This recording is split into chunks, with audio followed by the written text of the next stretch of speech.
Okay. I think she lives near me. Just shooting anybody and anything. We're learning more about the gunman and the victims in the deadliest mass shooting in U.S. history. I'm Craig Boswell in Orlando, Florida, with the latest on the horrific attack. The Lexington community gathered tonight at Triangle Park to remember shooting victims in Orlando. We talked to one man who has a very close connection. We'll tell you his story coming up. Broadway celebrates its biggest night while remembering a national tragedy. We have to say that this hatred will not win. How those at the Tonys honored the victims of the Orlando shooting.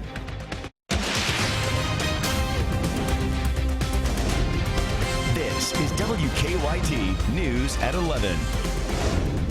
The president is calling it especially heartbreaking. The death toll from what is now the deadliest mass shooting in U.S. history stands at 50. Thanks for staying up with WKYT. I'm Kristen Kennedy. Investigators are still trying to piece together what happened right before a gunman opened fire at a nightclub in Orlando, Florida. Friends and family of victims spent the day trying to figure out if their loved ones survived.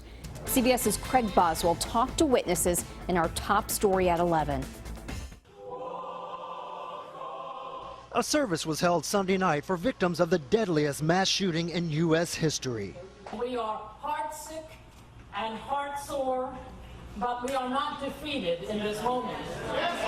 Police say Omar Mateen took an AR-15 assault rifle into a gay nightclub in Orlando and opened fire. He was just basically just swiping around. No specific purpose, like just kind of just shooting anybody and anything. Among the victims, 34-year-old Edward Sotomayor Jr., 23-year-old Stanley Almodovar, and 22-year-old Luis S. Vielma. Mateen called 911 to pledge his allegiance to ISIS and took several people hostage in a bathroom. A SWAT team decided to go in. A neighbor recorded sound of the massive shootout. Mateen was killed. One officer was injured. His Kevlar helmet is credited for saving his life. The FBI is now investigating the massacre as an act of terrorism. Mateen was a security guard. Born in New York, his family later moved to Florida. Mateen attended this Islamic center in Fort Pierce, Florida. The imam there says the shooting comes as a complete surprise. I feel so bad for all the innocent poor people who are killed. For much of the day, friends and family searched hospitals for people who were in the club.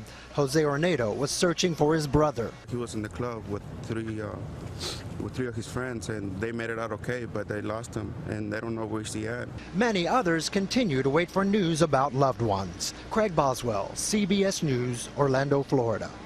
Back here in Kentucky, hundreds packed Triangle Park in Lexington to remember the 50 lives lost. City leaders told the crowd they will not let hate prevail. WKYT's Caitlin Sentner was at the vigil, and she continues our top story team coverage. So God be with their families. Give them peace. Amazing grace. Hundreds gathered downtown after tragedy in Orlando rocks the nation. Emotions still high.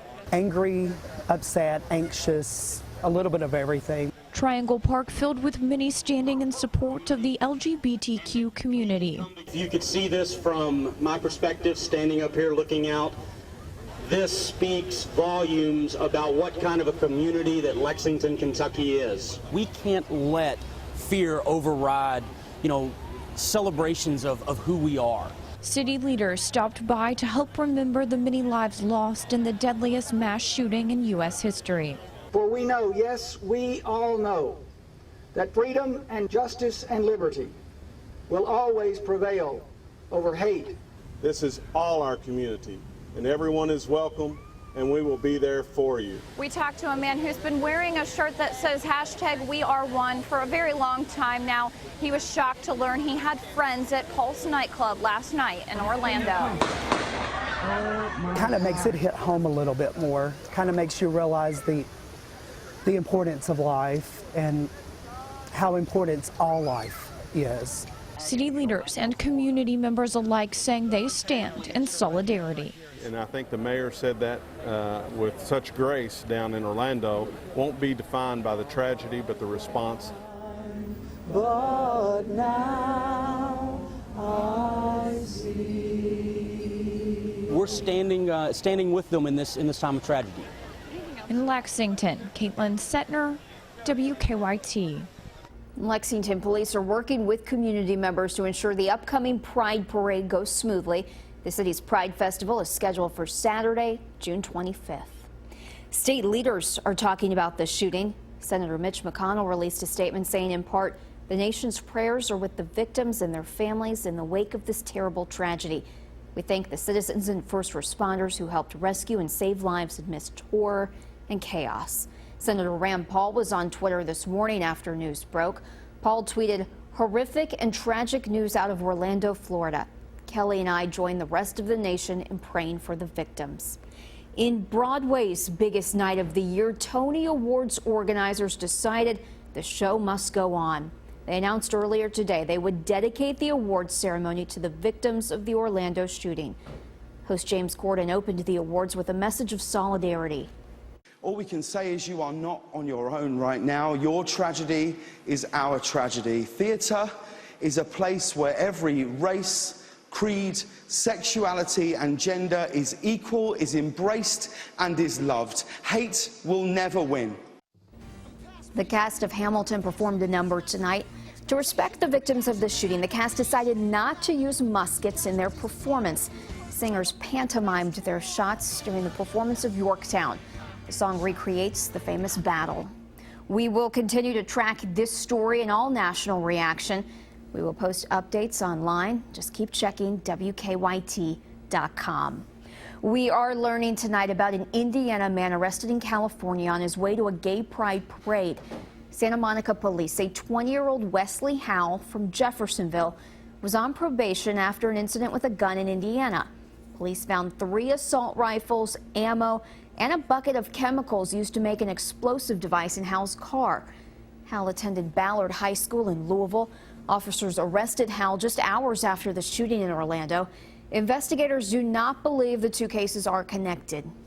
We had another hot day in the Bluegrass. Temperatures hit 90 again, but don't expect them to stay there. WKYT's Mike Linden is tracking some changes into the work week. That's right, Kristen. Today was the hottest day of the year so far, breaking the previous Saturday, which was now the second hottest day of the year. Overall, it was a hot, muggy, and stormy weekend. We are now, though, beginning to wind down the storminess. In fact, the cloud cover is beginning to break down as well. That's what's holding in the warmth right now in most of Kentucky. But once we lose the cloud cover, things are going to continue to cool down. Of course, a cold front that dove in earlier this evening, that has kind of forced the issue for the thunderstorm development, but it is also going to be the reason why not only the humidity goes down, but the temperatures do as well. Right now, holding on to the mid to low 70, 75 degrees in Lexington. Still a few spots that really jump out at you. Look at Owensboro and Bowling Green, 85 and 82. We're going on 11:30, and we're already still holding into the mid 80s. But as we get into the start of the work week, we're looking at some big changes. We're looking at slightly cooler temperatures for Monday with lower humidity levels. Coming up, I'll break down what the work week has in store for you and take you hour by hour into the start of the work week. Deputies have released new information tonight about a shooting in Laurel County. Deputies say a woman and 2 men went into a home on Taylor Bridge Road and assaulted the man living there, 20-year-old Trey Hendrick. Deputies say one of them shot Hendrick in the hip and stole his wallet. Emergency crews took Hendrick to UK Hospital with non-life-threatening injuries. We are still waiting for Lexington police to release more details tonight about a deadly crash on Interstate 75. Police told us 3 cars crashed on I-75 near the 102-mile marker around 10:30 last night. The Fayette County coroner says 60-year-old Robert Allen Wainscott from London died in the wreck. We're told another person suffered minor injuries. And in southern Kentucky, state police say 2 people are dead after a crash involving an ATV and a truck. Troopers say that crash happened Saturday afternoon on South Highway 27 in McCreary County. They have not released the names of the 2 killed. The Harrison County coroner says a man is dead tonight after jumping into the Licking River. Search crews found 57-year-old Stephen Bell's body this afternoon. They say he was swimming with 2 friends last night near the Robinson Dam when he went missing. He jumped off the dam and was going to go swimming. And then, according to them, he swam across the river, and that was the last they saw of him. The coroner says Bell's body is in Frankfurt for an autopsy. Bell's family told us he was an experienced swimmer. Investigators told us there was no indication he was under the influence of any alcohol or drugs when he jumped. Search crews in Spencer County are looking for a man missing at Taylorsville Lake. The Kentucky Department of Fish and Wildlife is handling the search at the Settlers Trace Marina. They say they are looking for a 49-year-old man who may have been hit by a boat propeller. They are not yet releasing the man's name. Investigators are trying to figure out what caused a deadly fire in Pike County. The Feds Creek Volunteer Fire Department chief says his crews went out to a fire at an apartment near Mouthguard around 4 this morning. Firefighters say the apartment was connected to Rogers Shortridge Grocery. Flames destroyed both buildings. One person died. Coming up on WKYT, a UK basketball star spends a few hours in jail. Why Derek Willis was behind bars. Also ahead, a chemical spill has people in eastern Kentucky worried for the wildlife. Now, your hour-by-hour forecast with Mike Linden. Okay, the weekend is almost over today. The hottest day so far of 2016, Saturday, now the second hottest day of 2015. And as far as your heat index is concerned, it felt more like the mid to high 90s out there today, despite thermometers only hitting 90, 91 or so degrees. Now, a look at the Defender radar network, and we are seeing the cloud cover beginning to push further south. And as far as thunderstorm chances go, we're really not seeing very many of those either. Low pressure to our north, all part of a cold front system that did bring us the pop-up thunderstorms. Of course, when you have cooler air combining with warm, humid air at the surface, well, this cold front just dug in underneath that and shoved it higher into the atmosphere. That's where you get pop-up thunderstorms, and that's how you get thunderstorms in general. That's what we found this afternoon. But now this cold front is all but finished with Kentucky, but what it will do will bring temperatures down. It will cause humidity to go down. Things will be a lot more comfortable for you as we head into the start of the work week. But temperatures are still holding on, especially for those spots still dealing with cloud cover, like in Laurel County at 78 degrees, 75 in Lexington. Can't help but point these numbers out. How about Owensboro and Bowling Green? 85 and 82 still into the evening hours. Bear in mind, this will be good for a daytime high this time of year at around 4 o'clock, let alone 11:30 at night. Now, as we work our way into the start of the work week, we are really going to be thanking that cold front, really, because temperatures are going to be back into the lower 80s. Not to mention the heat index won't be much of a factor tomorrow. As far as humidity goes, it won't be where it was today and even where it was on Saturday, too. So a little more comfortable for you into tomorrow afternoon with most spots in the mid-80s. On Tuesday, though, we're right back at it. Hot and humid air returns from the Gulf of Mexico, which will not only cause for some pop-up thunderstorm chances, but it should also force those temperatures back into the upper 80s. Now, tomorrow again, a brief break as that cold front sticks around, but that will soon be shoved away to the east of us as that hot and humid air once again wins the battle, and that is going to cause those temperatures to swing right back up into the upper 80s and bring us the thunderstorm chances. So Monday, probably the best day of the week. A little cooler for you, a lot more comfortable, but into the middle of the work week, things looking a bit more unsettled. Now look at next weekend as well. Yet another cold front swings into the bluegrass, which will not only work to bring temperatures down by Sunday there, Kristen, but it will also once again trigger some thunderstorm chances, and certainly something that we'll have to keep our eye on. Anytime you go from the upper 80s down almost 15, 20-ish or so degrees, that's when you could be talking about some strong thunderstorm development. It's hard to hear you say cold front and see those numbers. You know, it's cooler outside. Whatever you can do to have a better day tomorrow, because it was hot outside this afternoon. Still ahead, today's heat was nothing for these firefighters. Why these men and women are suiting up and climbing 5 flights outdoors. Tuesday night's Mega Millions jackpot is $293 million. And Wednesday night's Powerball jackpot is $153 million.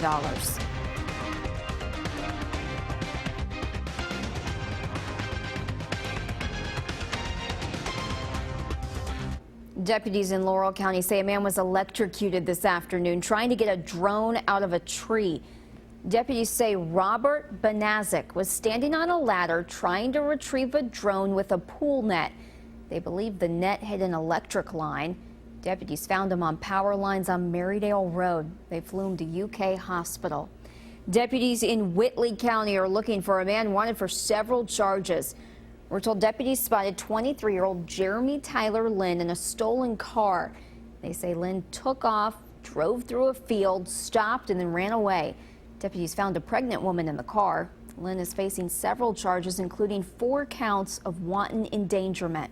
A chemical spill in Pike County has some worried. Phelps firefighters say they found the spill Saturday. They say chemicals stored at BMM Incorporated were leaking into Peter Creek. Firefighters believe someone tampered with the chemical storage tubs, intentionally causing the leak. Some worry the chemicals are affecting the wildlife. We put out 4 buoys and about 20-some soak pads, and then we got a load of dirt and barricaded from getting any further in the water. And then I guess it was around 7 o'clock they notified us that they was fish dying in the creek. Crews do not know what specific chemicals in the water right now. They hope to have it all cleaned up tomorrow. Today's heat didn't stop the Lexington Fire Department from competing in their annual Firefighter Combat Challenge. Every year they host the event for firefighters across the region. WKYT Sabira Rayford was at today's challenge. It's what they're trained to do. Yeah, this is, basically what we do on a fire ground. But today there's no real emergency. It's like a track meet, sort of, but with a bunch of firefighters and gear. It's fine. It's called the Firefighter Combat Challenge. And today, firefighters from all over the country came to Lexington for their chance to go to the championship. Yeah, we came all the way from Dallas-Fort Worth because it's worth it to be out here. The challenge combines strength and endurance. As part of the challenge, firefighters have to climb a 5-story tower and carry a life-size 175-pound training dummy. Miranda Turner is on the women's team. All these activities that we're doing out here are things that we do on the job every day. Hose pulls, sledgehammers, they're things that we do on the job. So it's really not getting us ready for the job, but the job gets us ready for this, is the best way to think of it. And you're doing it in gear, which is even harder. Organizers say the event encourages and supports firefighter fitness.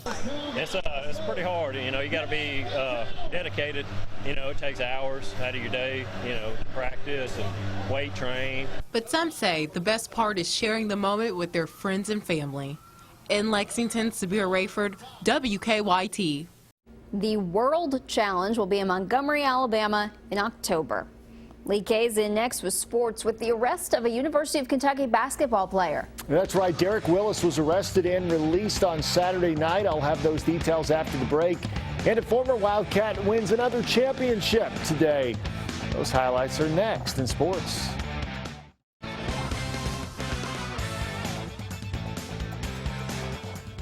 Kentucky senior forward Derek Willis was arrested in Boone County Saturday night on a charge of public intoxication. Willis was released on a $50 bond paid by his mother, Linda Potts. No further details were provided concerning his arrest. Willis, who turns 21 next week, had a breakout season as a junior, averaging 7.7 points and 4 rebounds per game for the Wildcats. He figures to play an important role for the team next season. UK has not commented on the news of his arrest. Skal Labissiere remains a busy man ahead of the June 23rd NBA draft. He worked out for the Suns and Lakers last week. This week he'll meet with the Timberwolves and the Celtics. Both teams have top 5 picks. Skal has continued to impress the scouts with his athletic ability. He says he'd likely play the 4 position at the next level because of his versatility and jump shot. But he's willing to fit in wherever an NBA team needs him. I don't know yet. I'm going through the draft process. Wherever I go, I'm just going to do whatever the coach tells me to do. I'm very coachable, so I'm just going to listen to him and work hard. And whatever role he has for me, I'm just going to embrace it. If there's one thing Darius Miller knows how to do, it's win. The former Mason County state champion and Kentucky Wildcat national champion won another title on Sunday. Miller and his Bros Baskets Bamberg team won the Beko BBL championship in Germany for a 2nd year in a row. Miller had 19 points and 6 rebounds in the title game. He was named the finals MVP. Always the team player, he says the team title is bigger than the individual award. Yeah, but I'm just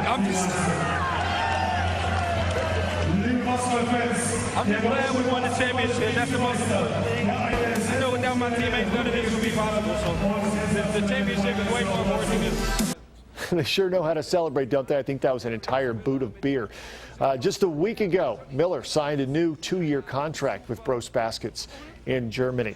Today in Louisville, the Kentucky High School All-Stars trying to snap a 15-game losing streak to Indiana. Kentucky lost by 22 in Indy on Saturday. Much more competitive, though, today. Mr. Basketball Carson Williams gets the bucket down low. He had 19. Then on the break, Taylor County's Quentin Gooden throws it down with one hand. This one went down to the wire, but Kentucky can't snap that losing streak. They lose 99-96 to Indiana. The Kentucky girls were also looking for a better showing on Sunday against the Indiana All-Stars. Late in the game, Kentucky running the floor. Whitney Creech is going to take it all the way herself for the lay-in. Creech from Jenkins had 15 for the Kentucky All-Stars, but Indiana was too much for a second straight day, winning 81-62. The NBA has suspended Golden State Warriors forward Draymond Green for Game 5 of the NBA Finals. Green will serve the 1-game suspension for getting his 4th flagrant foul of the 2016 postseason at the end of Game 4 in Cleveland. He made contact with his hand to the groin of LeBron James. James assessed a technical foul from the league office for his part in the altercation. James said that he didn't appreciate a word that Green called him, sparking the confrontation. Obviously, people have feelings, and people's feelings get hurt, even if they're called a bad word. I guess his feelings just got hurt. I'm not going to comment on what Clay said because I know where it can go from this sit-in. It's so hard to take the high road. I've been doing it for 13 years. It's so hard to continue to do it, and I'm going to do it again. Should be a good game on Monday night. On Saturday, Kentucky's Jasmine Camacho Quinn became the first freshman in history to win the 100-meter hurdles at the NCAA Outdoor Track and Field Championships. Quinn's time of 12.54 seconds was the 5th best time in NCAA championship history. The UK women would finish 11th overall as a team. Camacho Quinn didn't even know the significance of winning that race as a freshman. It's great. It really is great. I honestly didn't know I was the first freshman to win, but that's great news to hear too. But it was a great feeling. Very excited. Camacho Quinn has already been named to the Puerto Rican national team for the upcoming Rio Olympics. And the Pittsburgh Penguins win their 4th Stanley Cup title, beating San Jose 3-1 in Game 6. We will be right back with a final look at weather. WKYT investigates tip line. Keep talking about that cold front. You know, that cold front, I guess, is going to keep things a little more comfortable for us. So here is your emoji cast for tomorrow. Starting off pretty happy, right? Mid-60s, looking good, some sunshine, getting a little happier as we head into the afternoon, 77 degrees. But then the happiest. By tomorrow afternoon, we nix that humidity a little bit. We fall back into the mid-80s. That is normal for this time of year, but we won't be looking at much active weather, nor will you feel that uncomfortable feeling of the mugginess from the humidity. Tomorrow looking like a great, great Monday. That's my kind of cold front. High 70s, low 80s, perfect. If it only stayed that cold, that would be good. Yeah, I mean, you might want to call it, I guess, a cool front. You know, you have to do the air quotes. Okay. You know. We'll stay with the cool. Thanks for joining us right here on WKYT. You can join our morning crew starting at 4:30 a.m. They will have the latest on the Orlando shooting.